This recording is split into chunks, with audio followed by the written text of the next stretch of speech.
India కంటే 2 రెట్లు విస్తీర్ణం కలిగి ఉన్న అమెజాన్ అడవుల భవిష్యత్తు ప్రశ్నార్థకంగా మారింది. అత్యధిక నీటి నిల్వలతో ఉన్న అమెజాన్ అడవులు అంతరించిపోతున్నాయి. దక్షిణ అమెరికా ఖండంలోని 8 దేశాల్లో విస్తరించి ఉన్న అమెజాన్ అడవులో భూతాపాన్ని అరికట్టడంలో ప్రధాన పాత్ర పోషిస్తున్నాయి. భూతాపం కారణంగా సగటు ఉష్ణోగ్రతలు పెరగడం, అడవుల నరికివేత వంటి చర్యలకు కారణంగా అమెజాన్ వర్షారణ్యాలు వేగంగా కుదించుకుపోతున్నాయి. ఇలా జరిగితే 2050 నాటికి దాదాపు 47% అమెజాన్ అడవులో అంతరించే ప్రమాదం ఉన్నట్టు ఫెడరల్ యూనివర్సిటీ ఆఫ్ శాంటా కాటరీనా నివేదిక చెబుతోంది.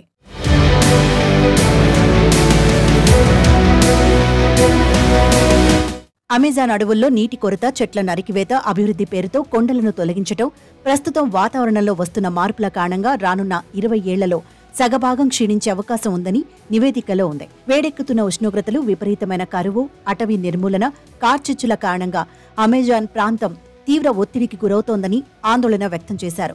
అమెజాన్ అడవులపై మరింత అవగాహనను మెరుగుపరుచుకోవాలని, వాటిని కాపాడుకునేందుకు తగిన చర్యలు తీసుకోవాలని అమెరికాకు ఫెడరల్ యూనివర్సిటీ ఆఫ్ శాంటా కాటరీనా సూచించింది.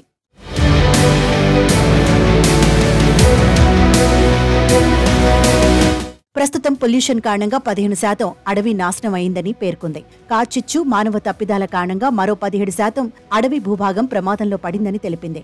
గత దశాబ్ద కాలంలో సుదీర్ఘమైన కరువుల ఫలితంగా మరో 38% అడవి బలహీనపడిందని ఆందోళన వ్యక్తం చేసింది.